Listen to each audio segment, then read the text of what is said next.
Hello friends, good morning to all of you. Today we are going to discuss 22nd of November current affairs with map and GS के कुछ special facts जो कि आपके सभी exams के लिए बहुत ही ज़्यादा इंपॉर्टेंट हैं। तो वीडियो लास्ट तक देखिएगा और चलिए शुरू करते हैं पहले क्वेश्चन से। फोर्थ कमर्शियल अदालत बनाने का निर्णय किस राज्य ने लिया है? अब ये कमर्शियल अदालत होता क्या है? देखिए, जितने भी कमर्शियल डिस्प्यूट होते हैं, कमर्शियल डिस्प्यूट होते ही हैं हर जगह पे, चाहे वो कोई छोटा सा जगह हो या बड़ा सा जगह हो। तो उसको निपटाने के लिए उड़ीसा सरकार ने कमर्शियल अदालत बनाने का फैसला किया है। 4 कमर्शियल अदालत बनाए जाएंगे। तो ये अपने आप में एक इम्पॉर्टेंट क्वेश्चन है। इसके पहले अदालत के क्षेत्र में आपने एक क्वेश्चन देखा था, क्या है उसके बारे में? तो उत्तर प्रदेश सरकार ने स्पेशल फोर्स की गठन की थी, किसके लिए? अदालतों की सुरक्षा के लिए। तो ये क्वेश्चन अदालत से रिलेटेड है। अदालत में सबसे हाईएस्ट कमांड पे आता है हमारा सुप्रीम कोर्ट, फिर आता है हाई कोर्ट और फिर नीचे के डिस्ट्रिक्ट कोर्ट और बाकी सारे कोर्ट होते हैं। सुप्रीम कोर्ट के जज की नियुक्ति कौन करता है? आइए जीएस के कुछ फैक्ट्स हम लोग रिवीजन करेंगे और वीडियो को लाइक भी करते चलेंगे आप लोग। सुप्रीम कोर्ट के जजों की नियुक्ति करता है राष्ट्रपति, लेकिन इसको हटाने का प्रोविज़न कैसा है? क्या राष्ट्रपति तुरंत हटा सकता है? तो नहीं। इसे संविधान में ऐसा वर्णन किया गया है कि लोकसभा और राज्यसभा से बहुमत के द्वारा इस बिल को, विधेयक को पास करके फिर राष्ट्रपति को दिया जाएगा, तब सुप्रीम कोर्ट के जज को हटाया जाएगा। क्राइटेरिया होता है इसका, मिसबिहेवियर और इनकैपेसिटी। 2 क्राइटेरिया है सुप्रीम कोर्ट के जज को हटाने का। इस दोनों के बदौलत सुप्रीम कोर्ट के किसी जज को हटाया जाता है। अभी हाल ही में सुप्रीम कोर्ट के चीफ जस्टिस रंजन गोगोई को राज्यसभा में सीट प्रदान किया गया, राज्यसभा की सदस्यता दी गई है। हाल ही में सुप्रीम कोर्ट के टोटल जजों की संख्या को भी बढ़ाया गया है, 33 + 1 फॉर्मूला लाया गया है। मतलब 33 जो है वो जस्टिस होंगे और एक जो होगा उनमें अलग से चीफ जस्टिस होगा। तो टोटल कितने होंगे? 34। This is the things you have to remember. इन सब चीज़ों को आपको प्लीज़ रिवीजन एंड रिमाइंड करते रहिए। एक पेन और नोटबुक ले के बैठें। आई थिंक कि 2-3 दिन गैप हो जा रहे हैं, लेकिन उसके बावजूद आप अपने रेगुलर फंक्शन को एक्टिवेट करें और इसे कंप्लीट करें। चलिए, अगला है सुर सरोवर झील को, जिसको रामसर साइट का दर्जा दिया गया है, किस राज्य में है? सुर सरोवर झील in which site is in which state? देखिए, रामसर साइट जो है ये तो है उत्तर प्रदेश में, लेकिन आपको उत्तर प्रदेश से रिलेटेड कुछ चीज़ें याद रखनी है। उससे पहले ये रामसर साइट होता क्या है? जितने भी प्रत्येक देश में जितने भी वेटलैंड्स होते हैं, पॉन्ड होता है, झील होता है, इन सब को एक अलग कैटेगरी में रखा गया है। क्यों? इसलिए क्योंकि उनकी सुरक्षा और प्रिजर्वेशन के लिए कुछ किया जा सके। ठीक है, तो सुर सरोवर झील है उत्तर प्रदेश में। ये एग्रीमेंट हुआ था 1971 में। रामसर जगह है कहाँ पे? तो ये है ईरान में, रामसर जगह है, वहीं पे ये एग्रीमेंट साइन किया गया था, इसलिए इसे रामसर साइट कहते हैं। तो सुर सरोवर है उत्तर प्रदेश में। हम लोग मैप देखेंगे और मैप के थ्रू इसे रिविजन करते चलेंगे। फिलहाल के लिए आगे बढ़ते चलते हैं। उत्तर प्रदेश के कुशीनगर में भारत का पहला ट्रांसजेंडर यूनिवर्सिटी बनाया गया था। उत्तर प्रदेश के सीएम हैं योगी आदित्यनाथ और आनंदीबेन पटेल गवर्नर हैं। आनंदीबेन पटेल को अलग से मध्य प्रदेश सरकार का राज्यपाल का भी ऑफिस का कार्यभार दिया गया है। ठीक है, नेक्स्ट देखते हैं। How many mines were auctioned by central government? केंद्र सरकार के द्वारा कितने खादान की अभी नीलामी की गई है? तो एक जो है ट्रांसपेरेंसी के तहत ये नीलामी की जाती है केंद्र सरकार के द्वारा, और ये रिसेंट में ही शुरू किया गया है मोदी गवर्नमेंट के द्वारा। तो इसमें अभी करंट में 19 खादानों की नीलामी की गई है। 19 खादानों की, ये आपको नंबर याद रखना है। ठीक है, चलिए आगे बढ़ते हैं। ग्लोबल वार्मिंग के लिए आपातकाल की घोषणा किस देश ने की है? अब ये ग्लोबल वार्मिंग क्या होता है आप समझ रहे हो? नहीं समझते हो? मैं ब्रीफ कर देता हूँ। देखिए, जैसे ही कार्बन उत्सर्जन, कार्बन का एक्सपोजिशन बढ़ेगा एनवायरनमेंट में, कार्बन में गर्मी को कैप्चर करने की क्षमता होती है। जो हीट होती है, उसे हीट को कैप्चर करता है कौन? कार्बन। CO2। इसलिए CO2 का जितना भी उत्सर्जन बढ़ेगा, जितना ज़्यादा वो इन्वायरमेंट में फैलेगा, वो उतना हीट कैप्चर करेगा। इसे ही पूरे धरती पे अगर हो जाए ये प्रोग्राम, ये सिस्टम डेवलप हो जाए, साइंटिफिकली प्रूव्ड है, तो इसे कहते हैं ग्लोबल वार्मिंग। क्योंकि अगर टेम्परेचर हमारा 1 से 2% भी बढ़ता है तो जितने भी आइस कैप्स हैं, आइस कैप आप लोग समझते होंगे, आइस कैप जितने भी हैं सब पिघलेंगे, जो कि आर्कटिक में है, अंटार्कटिका में है, बाकी आइसलैंड में है। ये सारे बर्फ़ पिघलेंगे और समुद्र, ओशियन, महासागर, इन सब का जल स्तर ऊपर बढ़ेगा और जितने भी छोटे छोटे आइलैंड देश हैं वो डूबेंगे। जैसे कि एग्जांपल के तौर पे आप समझ लो, अभी इंडोनेशिया की राजधानी जकार्ता थी, जकार्ता लगभग डूब चुकी है, जिसकी वजह से वहाँ की राजधानी को बदला जा रहा है और वो नई राजधानी कहाँ होगी? ईस्ट कालीमंतन में। ठीक है, इंडोनेशिया की नई राजधानी होगी ईस्ट कालीमंतन। तो ये ग्लोबल वार्मिंग है, एक दूसरे से रिलेटेड चीज़ें हैं, ये साइंटिफिक चीज़ें हैं, इसलिए थोड़ी थोड़ी ये भी आपको नॉलेज रखनी चाहिए ग्लोबल वार्मिंग है क्या। अब देखते हैं, जापान की अभी बात हुई थी, जापान ने अभी आपातकाल की घोषणा अभी की है, लेकिन क्लाइमेट इमरजेंसी सबसे पहले लगाया था इंग्लैंड ने, ब्रिटेन ने, यूके ने। तीनों एक ही नाम है, आपको समझना चाहिए।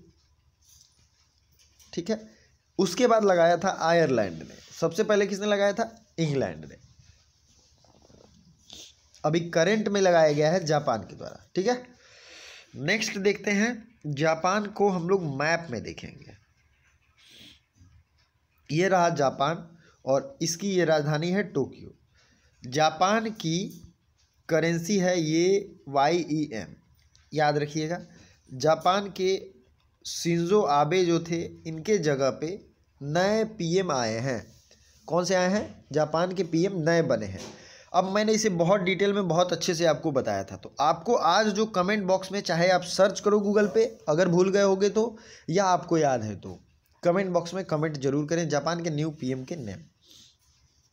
जापान का 2 जगह आपको जरूर याद रखना है, हिरोशिमा और नागासाकी। हिरोशिमा पर 6 अगस्त को एटम बम गिराया था और नागासाकी पे 9 अगस्त को। ठीक है, चलिए आगे बढ़ते हैं और भी देशों की चर्चा होगी, इस तरीके से हम लोग डील करते जाएंगे। हाँ, अगर ये आपको वीडियो अच्छा लगता है तो वीडियो को लाइक तो ज़रूर करिए, साथ ही साथ व्हाट्सएप, टेलीग्राम, इंस्टाग्राम या फिर फेसबुक पर इसके लिंक को भी शेयर करें अपने दोस्तों के साथ, जिनको भी बेटर रिवीजन की आदत हो। अगला क्वेश्चन देखते हैं, वैश्विक रिश्वत जोखिम सूचकांक में भारत का इंडेक्स कितना है? तो वैश्विक रिश्वत जोखिम सूचकांक में भारत का इंडेक्स है 77। तो इंडेक्स से रिलेटेड हमने एक अलग से वीडियो बनाया था, फिर से हम एक वीडियो लेकर आएंगे, घबराने की जरूरत नहीं है, जिसमें सारा इंडेक्स एक जगह कंपाइल्ड होगा। तो अभी फिलहाल के लिए याद रखना है, वैश्विक रिश्वत जोखिम इंडेक्स में 77 रैंक है इंडिया का। अगला है, दक्षिण चीन सागर में जापान और किस देश के बीच सहयोग किया गया है? तो दक्षिण चीन सागर में जापान और ऑस्ट्रेलिया के बीच में सहयोग किया गया है। तो ये है दक्षिण चीन सागर, जिसमें जापान और ऑस्ट्रेलिया के बीच में सहयोग किया गया है। साउथ चाइना सी, ये बहुत ज़्यादा न्यूज़ में रहता है और यहाँ के 2 आइलैंड बहुत ज़्यादा डिस्प्यूट में भी है। एक है पार्सल आइलैंड और एक है स्प्रैटले आइलैंड। ये दोनों न्यूज़ में रहते हैं क्योंकि चीन की सीमा लगभग साउथ चाइना सी के सभी देशों से लगती है और इंटरनेशनल कोर्ट ऑफ जस्टिस में इसका मुकदमा भी चला था। डिस्प्यूट इसके माइंस की खदानों को लेकर, एयरपोर्ट बनाने को, कई सारे एक्टिविटी चीन जो कर रहा था उसको लेकर ये बात चली थी। तो ऑलमोस्ट इसका डिसीजन भी आया, बट चीन ने उसे नहीं फॉलो किया। तो हम लोग देखते हैं इस साउथ चाइना सी के अराउंड में कौन कौन से देश हैं, उनके बारे में डिटेल्स प्राप्त करते हैं। फिलीपींस की राजधानी है मनीला, पेसो यहाँ की करेंसी है। मलेशिया है, मलेशिया की राजधानी है कुआलालंपुर और यहाँ की करेंसी क्या है मलेशिया की? तो ये है मलेशियन रिंगिट, यहाँ की करेंसी है।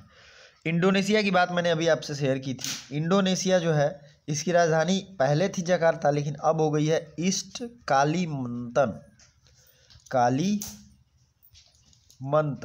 या फिर पूर्वी कालीमंतन, ये है इसकी राजधानी।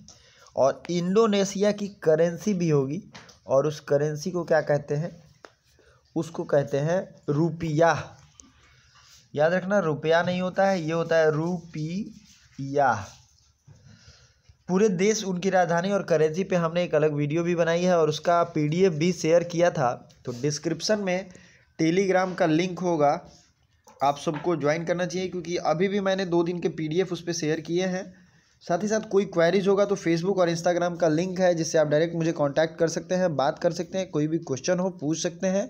टाइम टू टाइम पे मैं क्विज़ भी डालते रहता हूं, तो वो क्विज़ में भी आप पार्टिसिपेट कर सकते हैं। ठीक है, तो अभी बात हो रही थी साउथ चाइना सी की और ऑस्ट्रेलिया की। तो साउथ चाइना सी हमने मैप में देख लिया है। ऑस्ट्रेलिया आप देखते हैं, ऑस्ट्रेलिया की राजधानी है कहाँ पे? ऑस्ट्रेलिया की राजधानी है कैनबरा। और ऑस्ट्रेलिया की करेंसी क्या है, ये सबसे ज़्यादा ज़रूरी है। तो यहाँ पे डॉलर चलती है, ऑस्ट्रेलियन डॉलर लेकिन होती है। ठीक है, तो ये ऑस्ट्रेलिया जो है इसकी राजधानी और करेंसी आपको पता चल गया। ऑस्ट्रेलिया के छोटे छोटे देश हैं बगल में, जैसे एक छोटा सा और देश है, आप देख सकते हैं, Solomon island, Kiribati, Samoa, Marshall island, Palau, ये सब छोटे छोटे देश हैं। न्यूजीलैंड, आइलैंड कंट्री हैं ये सब के सब। तो कभी आपसे पूछा जाए कि ये सब कहाँ हैं तो आपको याद रहेगा, आपको ध्यान रहेगा। जैसे किरबाती है, किरबाती का राजधानी है तरावा और यहाँ की करेंसी है डॉलर, मैक्सिमम का डॉलर ही होगा। किरबाती आपको यहाँ दिख रहा है, किरबाती की राजधानी है तरावा। ठीक है, उसके बाद आते हैं मार्शल आइलैंड। मार्शल आइलैंड की राजधानी है माजुरो। ठीक है, लिख लो प्लीज़, नोट कर लो भाई। और यहाँ की डॉलर करेंसी है। ठीक है, इसी तरीके से पलाऊ है, पलाऊ की राजधानी है, इसकी राजधानी का नाम थोड़ा सा डिफरेंट है, प्लीज़ नोट कर लो आप लोग, NGERULMUD,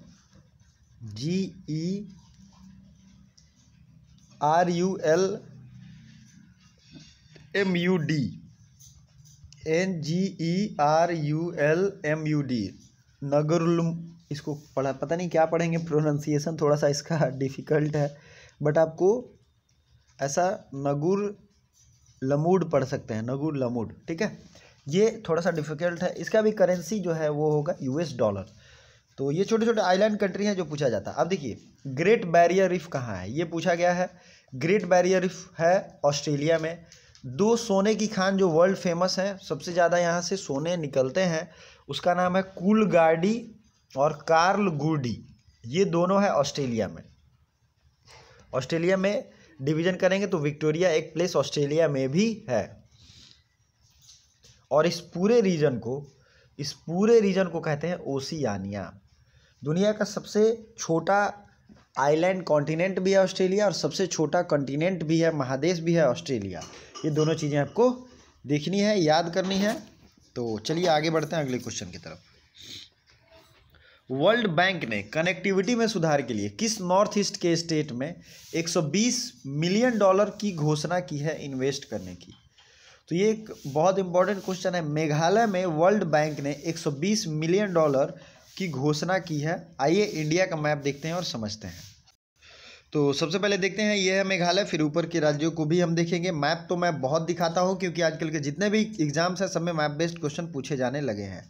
यह है मेघालय, मेघालय की राजधानी है शिलोंग और यहाँ पे गारो खासी जयंतियाँ हैं जो सबसे ज़्यादा सवाल पूछे गए हैं मेघालय से। ठीक है, मेघालय का एक जगह है मासिनराम, जहाँ दुनिया में सबसे ज़्यादा बारिश होने का रिकॉर्ड बनाया गया है। अभी तो लगभग नॉर्थ ईस्ट में लॉकडाउन स्प्रेडेड है, लेकिन फिर भी आपको ये चीज़ ध्यान रखनी है कि मेघालय जो है यहाँ पे गारो खासी जयंतियाँ हैं। ठीक है, अगला पॉइंट जो है, इसकी बाउंड्री किस किस राज्य से लगती है, आप देखिए आपको समझ में आएगा। ये है हमारा नॉर्थ ईस्ट और यहाँ पे 2 नेशनल पार्क हैं, एक तो है नोक्रेक नेशनल पार्क और दूसरा है बाल फकरम नेशनल पार्क। ये 2 नेशनल पार्क हैं मेघालय में। मेघालय पूर्ण रूप से 3 तरफ से घिरा हुआ है असम से। असम की राजधानी कहाँ है? दिसपुर। सर्बानंद सोनोवाल यहाँ के CM हैं। और असम में बहुत सारे नेशनल पार्क हैं, आपको पता ही है। एक सींग वाले गेंडे के लिए भी फेमस है असम, 1 हॉर्न राइनो के लिए। और असम के गवर्नर कौन है? जगदीश मुखी, प्रोफेसर जगदीश मुखी। ठीक है, असम के बीचों बीच ब्रह्मपुत्रा नदी क्रॉस करती है। मेघालय के एक तरफ से बांग्लादेश है, मतलब इंटरनेशनल बाउंड्री है, और 3 तरफ से असम है। ठीक है, चलिए, तो ये आपको याद रखना है कि मेघालय से रिलेटेड जो भी फैक्ट्स थे हमने आपको शेयर कर लिए, इसलिए मैप देखना जरूरी है। पोषित परिवार सुपोषित प्रदेश कैंपेन किसने शुरू किया है, अभियान किसने शुरू किया है, तो ये शुरू किया है मध्य प्रदेश सरकार ने। मध्य प्रदेश ने और भी बहुत सारी चीज़ों को शुरू किया था। मध्य प्रदेश में काफ़ी सारे नेशनल पार्क हैं, बहुत बार मैंने बताए हैं, इसलिए मैं नेशनल पार्क आज नहीं बताने वाला हूँ। कुछ स्पेशल सी चीज़ें रिवीजन मैं करवाऊँगा। सबसे पहले कुशल श्रमिकों के लिए रोजगार सेतु योजना शुरू किया था। जीवन शक्ति योजना शुरू किया गया है। चरण पादुका स्कीम भी लॉन्च किया गया है, किसके द्वारा, मध्य प्रदेश के द्वारा। टॉप पेरेंट ऐप भी लॉन्च किया गया था। रोको टोको कैंपेन भी किया गया है मध्य प्रदेश सरकार के द्वारा। ठीक है, सबसे खराब शिशु मृत्यु दर मध्य प्रदेश का ही है, और प्रवासी श्रम आयोग भी बनाया गया है मध्य प्रदेश के द्वारा। ठीक है, FIR आपके द्वार, ये कैंपेन भी शुरू किया गया था मध्य प्रदेश में। तो मध्य प्रदेश काफ़ी ज़्यादा न्यूज़ में है अपने स्कीम्स की वजह से। केंद्र सरकार ने किस पक्षी को बचाने के लिए पंचवर्षीय योजना की शुरुआत की है, तो ये योजना शुरू किया गया है गिद्ध के लिए, वल्चर के लिए। पंचवर्षीय योजना अपने आप में स्पेशल क्वेश्चन है, याद रखिएगा, सेंट्रल गवर्नमेंट ने इसे शुरू किया है। किस राज्य ने UPSC की तैयारी कर रहे ST छात्रों को मासिक वजीफा, मासिक पेंशन टाइप देने का घोषणा किया है। एक लिमिटेड अमाउंट में पैसे दिए जाएंगे, तो ये है महाराष्ट्र। महाराष्ट्र में पैसे दिए जाएंगे जो भी ST कैंडिडेट तैयारी करेंगे UPSC की। ठीक है, इसमें जो है 70-30 एक एडमिशन प्रोसेस चलता था, इसको अभी ख़त्म किया है। मेरा परिवार मेरी जिम्मेवारी कैंपेन भी शुरू किया है, और ऑर्गन डोनेशन में सबसे टॉप रैंक में है महाराष्ट्र। ठीक है, इंटरसिटी इलेक्ट्रिक बस, बैटरी चालित इंटरसिटी बस भी शुरू किया। ठीक है, अगला क्वेश्चन है, गो कैबिनेट की स्थापना का निर्णय किस राज्य के द्वारा लिया गया। गो कैबिनेट की स्थापना की जाएगी मध्य प्रदेश के सरकार के द्वारा। ठीक है, I am really sorry for interruption in Midway, but आपको कंटिन्यूटी बनाए रखनी है, और मैं पूरी कोशिश करूँगा अपने जितना ज़्यादा हो सकता है मुझसे कंप्लीट करने की। वीडियो को लाइक भी कर दें और दोस्तों को शेयर भी करें, साथ ही साथ चैनल पे पहली बार विजिट किया तो सब्सक्राइब करें। अगला क्वेश्चन भी देख लेते हैं, भारत ने किस देश के साथ एयर बबल सिस्टम डेवलप किया है, तो ये है इथियोपिया। इथियोपिया साउथ अफ्रीका का एक देश है। किस देश के सफ़ेद जिराफ को GPS टैग किया गया है, तो ये GPS टैग किया गया है केन्या। केन्या की राजधानी है नैरोबी। ठीक है, यहाँ के सफ़ेद जिराफ को नैरोबी, केन्या की राजधानी का है नैरोबी, और केन्या के सफ़ेद जिराफ को GPS टैग किया गया है। अगला क्वेश्चन है, हनुमान जी की सबसे ऊंची प्रतिमा का स्थापना किस जगह पर किया गया है, तो हनुमान जी की सबसे ऊंची प्रतिमा का स्थापना हम्पी कर्नाटक में है, यहीं पे किया गया है। हम्पी आपको पता भी होगा। चलिए, राष्ट्रीय प्रेस दिवस, नेशनल प्रेस डे मनाया गया है 16 नवंबर को। और आपको जो आज कमेंट करना है, जो पिछले दिन के करंट अफेयर्स में मैंने पढ़ाए थे, वो क्वेश्चन है, किस देश में 10 वर्षीय गोल्डन वीज़ा जारी करना अनाउंस किया है। जो भी इसका राइट आंसर है, हिंट के लिए मैं बता देता हूँ, पश्चिमी एशिया, वेस्ट एशिया का ये देश है। जो भी डिटेल्स आपको पता है कमेंट बॉक्स में ज़रूर कमेंट करिएगा। Thank you so much.